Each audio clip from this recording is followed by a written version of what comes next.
अगर हम एथेनॉल और डाइमिथाइल ईथर के बॉइलिंग पॉइंट्स को देखें तो हम देख सकते हैं कि इनके दरमियान कितना फर्क है। एथेनॉल का बॉइलिंग पॉइंट बहुत ज़्यादा है, 78 डिग्री सेल्सियस, जबकि डाइमिथाइल ईथर का बॉइलिंग पॉइंट -25 डिग्री सेल्सियस है। और ये इन मॉलिक्यूल्स के मादा की हालत बताता है। एथेनॉल जिसका बॉइलिंग पॉइंट कमरे के दर्जा हरारत से ज़्यादा है, यकीनन ये कमरे के दर्जा हरारत और प्रेशर पर एक लिक्विड है, यानी माया है। जबकि डाइमिथाइल ईथर जिसका बॉइलिंग पॉइंट कमरे के दर्जा हरारत से कम है, पहले ही गैस में तब्दील हो चुका है। लिहाजा हम इन मॉलिक्यूल्स के दरमियान मौजूद इंटरमॉलिक्यूलर फोर्सेस को देखते हुए इनके मादे की हालत बता सकते हैं।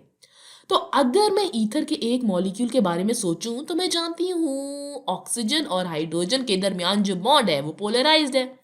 मैं जानती हूँ कि ऑक्सीजन ज्यादा इलेक्ट्रोनेगेटिव है, लिहाजा ये पार्शियली नेगेटिव होगा। और हाइड्रोजन पार्शियल पॉजिटिव है, क्योंकि ये कुछ इलेक्ट्रॉन डेंसिटी को खो देता है। अगर एथेनॉल का ये मॉलिक्यूल एथेनॉल के किसी और मॉलिक्यूल पर असर डालता है, एथेनॉल का दूसरा मॉलिक्यूल भी पोलराइज्ड है। ऑक्सीजन पार्शियली नेगेटिव है और हाइड्रोजन पार्शियल पॉजिटिव है। और हम जानते हैं कि मुखालिफ चार्जेस एक दूसरे को अपनी तरफ खींचते हैं, लिहाजा पार्शियल पॉजिटिव हाइड्रोजन को पार्शियल नेगेटिव ऑक्सीजन अपनी तरफ खींचेगा। और हम इस इंटरमॉलिक्यूलर फोर्स को हाइड्रोजन बॉन्डिंग कहते हैं, जो कि इंटरमॉलिक्यूलर फोर्स की सबसे मजबूत किस्म है। लिहाजा एथेनॉल के मॉलिक्यूल्स के दरमियान हाइड्रोजन बॉन्डिंग मौजूद है, और यही वजह है कि इसका बॉइलिंग पॉइंट ज्यादा है। चलिए इधर हाइड्रोजन बॉन्डिंग के बारे में मजीद तफसील देखते हैं। तो हाइड्रोजन बॉन्डिंग वहां पाई जाती है जब एक हाइड्रोजन इलेक्ट्रोनेगेटिव एटम जैसे कि ऑक्सीजन के साथ जुड़ा हुआ हो। लेकिन स्टूडेंट्स एक बात अक्सर भूल जाते हैं कि हाइड्रोजन बॉन्डिंग में हमेशा 3 एटम शामिल होते हैं, सिर्फ 2 शामिल नहीं होते। हाइड्रोजन के साथ एक और इलेक्ट्रोनेगेटिव एटम होना चाहिए जो इसको ज्यादा पार्शियल पॉजिटिव बनाए। लिहाजा हाइड्रोजन बॉन्डिंग में 3 एटम मौजूद होते हैं। चलें अब डाइमिथाइल ईथर को देखते हैं और सोचते हैं कि इसमें हाइड्रोजन बॉन्डिंग क्यों मौजूद नहीं है। अगर मैं डाइमिथाइल ईथर का एक मॉलिक्यूल बनाऊं और ऑक्सीजन और कार्बन के दरमियान पोलराइजेशन के बारे में सोचूं तो ये ऑक्सीजन ज्यादा इलेक्ट्रोनेगेटिव है, तो ये पार्शियली नेगेटिव होगी। और ये कार्बन पार्शियली पॉजिटिव होगी। अगर मैं डाइमिथाइल ईथर के इस मॉलिक्यूल और डाइमिथाइल ईथर के एक और मॉलिक्यूल के दरमियान ताल्लुक देखूं तो हो सकता है कि आपको लगे यहाँ पर किसी किस्म की हाइड्रोजन बॉन्डिंग है। चूंकि यहाँ पर जो कार्बन है इसके साथ हाइड्रोजन भी लगे हुए हैं, तो हो सकता है कुछ स्टूडेंट्स कहें कि इस ऑक्सीजन और हाइड्रोजन के दरमियान हाइड्रोजन बॉन्डिंग है। लेकिन ऐसा नहीं है, क्योंकि ये हाइड्रोजन जो ऑक्सीजन के साथ ताल्लुक जाहिर कर रहा है ये कार्बन के साथ लगा हुआ है, जो कि ज्यादा इलेक्ट्रोनेगेटिव नहीं है। इसलिए यहाँ कार्बन और हाइड्रोजन के बॉन्ड के दरमियान इलेक्ट्रोनेगेटिविटी का इतना फर्क नहीं है। हालांकि कार्बन बस थोड़ा सा ज्यादा इलेक्ट्रोनेगेटिव है, लेकिन ये हाइड्रोजन बॉन्ड को बनाने के लिए काफी नहीं है। इसलिए डायमिथाइल ईथर के दोनों मॉलिक्यूल्स के दरमियान थोड़ा सा डाइपोल डाइपोल इंटरेक्शन है। दूसरे मॉलिक्यूल में भी partial negative partial positive charge है, इसलिए यहाँ थोड़ी बहुत डाइपोल डाइपोल इंटरेक्शन मौजूद होंगी, लेकिन ये बहुत मजबूत नहीं होती। बाएं तरफ मौजूद हाइड्रोजन बॉन्डिंग के पास भी नहीं है ये, बल्कि हाइड्रोजन बॉन्डिंग बहुत ताकतवर डाइपोल डाइपोल इंटरेक्शन की एक शक्ल है। इसलिए डाइमिथाइल ईथर का बॉइलिंग पॉइंट एथेनॉल की तरह ज्यादा नहीं होता, और इसकी वजह आप जानते हैं कि हाइड्रोजन बॉन्डिंग है। चलिए अब देखते हैं कि जब ईथर्स में कार्बन चेन का इजाफा करते हैं तो अल्काइल ग्रुप के बॉइलिंग पॉइंट में क्या तब्दीलियां आती हैं। हम डाइमिथाइल ईथर को दोबारा देखते हैं और इसका मुआवजा किसी और अल्काइल ग्रुप से करते हैं, जैसे कि डाई इथाइल ईथर, जिसमें डाई मिथाइल ईथर से ज्यादा कार्बन है। हम डाई मिथाइल ईथर का बॉइलिंग पॉइंट पहले ही देख चुके हैं, जो कि तकरीबन -25 डिग्री सेल्सियस है, जबकि डाई इथाइल ईथर का 35 डिग्री सेल्सियस है। दोनों के बॉइलिंग पॉइंट्स में बहुत फर्क है। डाई इथाइल ईथर का बॉइलिंग पॉइंट कमरे के दर्जा हरारत से ज्यादा है, इसलिए ये रूम टेम्परेचर और प्रेशर पर अभी तक माया है, यानी लिक्विड है। तो देखते हैं कि क्या वजह है जो डाई इथाइल ईथर का बॉइलिंग पॉइंट ज्यादा है।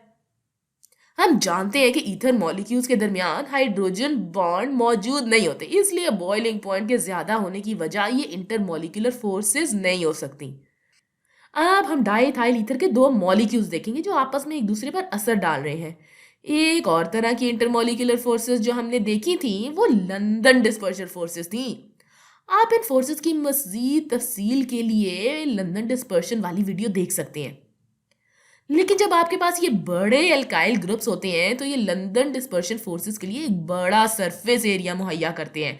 तो इससे एल्काइल ग्रुप्स के दरमियान कशिश बढ़ जाती है, जिसका मतलब है कि इन मॉलिक्यूल्स को अब एक दूसरे से अलग करना मुश्किल है। इन मॉलिक्यूल्स को एक दूसरे से अलग करने के लिए ज़्यादा एनर्जी की ज़रूरत है और यही वजह है कि इनका बॉइलिंग पॉइंट ज़्यादा होता है। अगरचे लंदन डिस्पर्शन फोर्सेस सबसे कमज़ोर तरीन इंटरमॉलिक्यूलर फोर्सेस होती हैं, ये एडिटिव हैं। इसका मतलब ये है कि इनका असर एक दूसरे में जमा हुए जाता है जब आपके पास ज्यादा से ज्यादा मॉलिक्यूल्स होते हैं। और यही फर्क है जो डाइमिथाइल ईथर और डाई इथाइल ईथर के दरमियान मौजूद है। लिहाजा एल्काइल ग्रुप्स में कार्बन के इजाफे से बॉइलिंग पॉइंट बढ़ता है, जो कि कमरे के दर्जा हरारत से ज्यादा होता है, लेकिन इतना भी ज्यादा नहीं होता। यही वजह डाइइथाइल ईथर को एक्सट्रैक्शन के लिए एक बहुत अच्छा सॉल्वेंट बनाती है। दूसरी चीज जो एल्काइल ग्रुप्स करते हैं वो ये है कि ये मॉलिक्यूल का नॉन पोलर हिस्सा बढ़ा देते हैं। तो ये इन एल्काइल ग्रुप्स की वजह से नॉन पोलर है, जिसका मतलब है डाई इथाइल ईथर बहुत से नॉन पोलर ऑर्गेनिक कंपाउंड को हल करने के लिए बेहतरीन सॉल्वेंट है। तो जब आपने बहुत से नॉन पोलर ऑर्गेनिक कंपाउंड को डिसॉल्व करना हो और टेम्परेचर रूम टेम्परेचर से ज़्यादा हो तो ये एक्सट्रैक्शन के लिए बेहतरीन सॉल्वेंट है, जो कि आप नॉन पोलर ऑर्गेनिक मॉलिक्यूल्स को हल कर सकते हैं और फिर आप ईथर को बॉईल करके निकाल सकते हैं और फिर आपके पास आपका ऑर्गेनिक प्रोडक्ट रह जाएगा। लिहाजा आप एक्सट्रैक्शन के लिए डाई इथाइल ईथर का इस्तेमाल कसरत से करते हैं। चलिए अब ईथर की एक और किस्म देखते हैं जो कि बहुत दिलचस्प है और हम इन ईथर्स को क्राउन ईथर्स कहते हैं। और अगर आप इस बहुत बड़े मॉलिक्यूल को देखें तो ये क्राउन ईथर कहलाता है।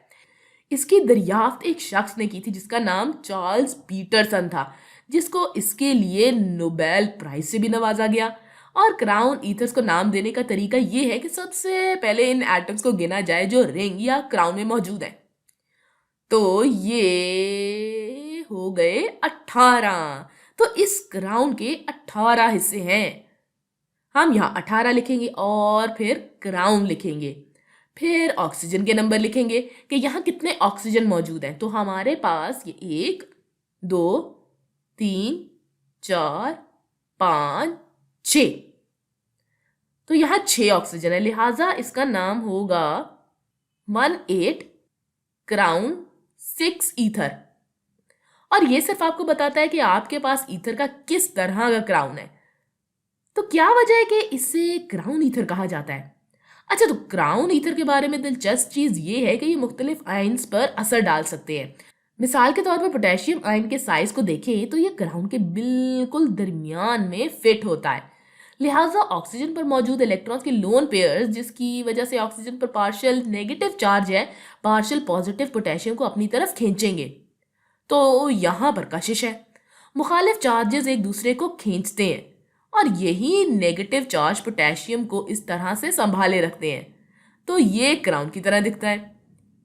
अगर आप सोचें कि पोटेशियम आयन किसी का सर है बिना बालों का सर, और कोई इस पर ईथर का ताज पहना दे, तो ये कुछ इस तरह का दिखेगा। और क्राउन ईथर्स बहुत कारआमद साबित होते हैं। जैसे मिसाल के तौर पर अगर आपके पास पोटेशियम फ्लोराइड है तो पोटेशियम प्लस और फ्लोराइड माइनस, तो आमतौर पर potassium fluoride non polar organic solvent में डिसॉल्व नहीं होते। लेकिन अगर आप क्राउन ईथर का इस्तेमाल करें तो ऑक्सीजन पोटेशियम को संभाल सकते हैं और क्राउन ईथर्स के बाहर वाला हिस्सा नॉन पोलर होता है। तो ये वाला हिस्सा और ये वाला हिस्सा जो क्राउन ईथर के बाहर है ये नॉन पोलर है, जो कि ऑर्गेनिक सॉल्वेंट में हल हो जाएगा। किसी नॉन पोलर ऑर्गेनिक सॉल्वेंट में, जैसा कि बेंजीन, क्योंकि लाइक डिजॉल्व लाइक यानी एक जैसी चीजें एक दूसरे में हल हो सकती हैं, तो ये हिस्सा बेंजीन में हल हो जाएगा और ये आपके फ्लोराइड एनाइन को आज़ाद कर देगा। ये आपके फ्लोराइड एनाइन की न्यूक्लियोफिलिक स्ट्रेंथ बढ़ा देगा, जो कि SN2 रिएक्शन में हिस्सा ले सकता है। तो ये क्राउन ईथर्स का एक इस्तेमाल था कि कैटाइन को लेना और एनाइन को छोड़ देना, ताकि वो एक अच्छे न्यूक्लियोफाइल के तौर पर काम कर सके। चूंकि पोटेशियम आयन को क्राउन ईथर ने हल कर लिया है और जैसे ये मुख्तलिफ आयन के मुख्तलिफ साइज होते हैं, इसलिए क्राउन ईथर के भी मुख्तलिफ साइज हो सकते हैं। तो क्राउन ईथर्स मेरे ख्याल से बहुत दिलचस्प मॉलिक्यूल्स होते हैं।